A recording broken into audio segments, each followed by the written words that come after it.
Imagine waking up tomorrow and discovering that talking about people has become illegal. Not insulting them, not lying about them, simply talking about anyone who isn't standing in front of you. Your friend leaves the room, conversation stops, your coworker walks away, nobody can mention them. Your neighbor asks, "Is the new babysitter trustworthy?" No one answers. Someone steals from a family across the street. You aren't allowed to warn anyone. A man cheats everyone he works with. Silence. At first, it sounds like a kinder world. No rumors, no whispering, no drama. But then something unexpected happens.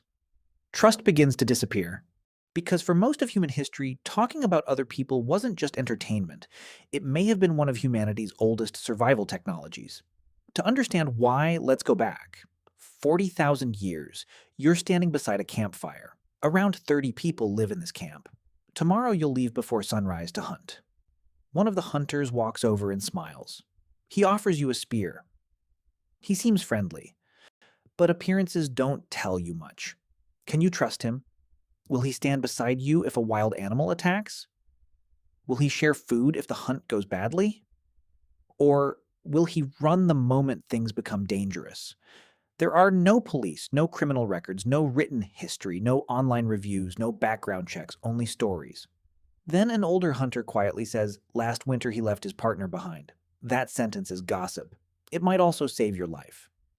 Today, gossip has a terrible reputation. We imagine celebrities, office drama, whispering behind someone's back. But long before gossip entertained people, it informed them.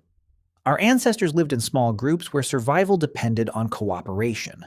Nobody hunted every meal alone. Nobody defended the camp alone. Nobody raised children alone. Life depended on choosing the right people. And that required information before humans stored knowledge in books. They stored it inside one another. Every conversation updated the tribe's memory. Who shared food? Who kept promises? Who stole?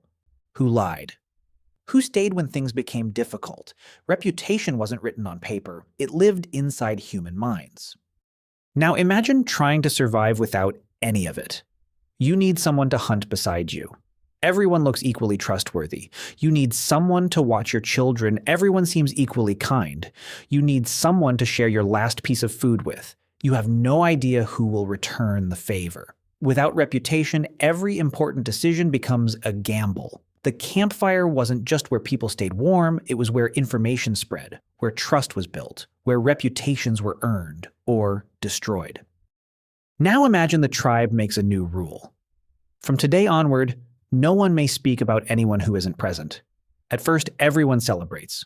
Finally, no gossip, no rumors, no hurt feelings. It sounds wonderfully peaceful. Then winter arrives. Someone secretly steals from the shared food supply. Everyone knows who did it. Nobody is allowed to warn the others. A hunter repeatedly abandons difficult jobs. Silence. Someone lies whenever they're caught making mistakes. Still silence. A violent man begins threatening weaker members of the camp. Children are told nothing. Newcomers hear nothing. Visitors hear nothing. The rule meant to stop harm slowly begins protecting the people causing it. One evening, your son asks, "Can I trust him?" Everyone around the fire knows the answer. Nobody is allowed to say it. Suddenly, silence doesn't feel kind. It feels dangerous. Maybe the opposite of gossip isn't peace. Maybe it's ignorance. For thousands of years, reputation acted like humanity's first public record. Long before governments kept files, communities kept memories. And every conversation quietly updated them. That's one reason humans are so remarkably interested in other people. Think about what your brain remembers. You forget where you left your keys. You forget why you walked into the kitchen, but you remember who stood beside you during a difficult season. You remember who broke a promise. You remember who embarrassed your friend years ago. Human memory isn't only built for remembering places. It's built for remembering people, because people were often the greatest opportunity or the greatest danger. Anthropologists believe our ancestors didn't just evolve to survive nature. They evolved to survive incredibly complex social lives. Who owes whom? Who can be trusted? Who keeps promises? Who starts fights? Who makes peace? Your ancestors carried an invisible map inside their minds. Not a map of rivers, a map of relationships. But here's where the story changes. Not everything we call gossip serves the same purpose. Imagine hearing two conversations. The first says, "Don't lend him your tools, he never returns them." The second says, "I heard she's secretly cheating." One conversation tries to protect people, the other may simply damage someone's reputation. Both are called gossip, yet they're completely different. Helpful gossip shares truthful information that helps others make better decisions. Malicious gossip spreads rumors, humiliates people, or twists the truth. One strengthens trust, the other destroys it. Humans have always been capable of both. Then there's another strange feature of our minds. Negative stories spread much faster than positive ones. Imagine someone says, "Sarah is generous." That's nice. Then another person says, "Don't hunt with Sarah. She abandoned her partner during an attack." Which sentence grabs your attention? Probably the second. Not because humans enjoy negativity, but because missing a warning could once cost you your life. Our brains still react to potential danger with extraordinary speed. Thousands of years have passed. The instinct remains. Only the technology has changed. People often blame social media for creating gossip. It didn't. It simply gave an ancient instinct a global audience. The glowing campfire became the glowing screen. Around one, people exchanged stories with 30 others. Around the other, they exchanged stories with millions. The questions haven't changed.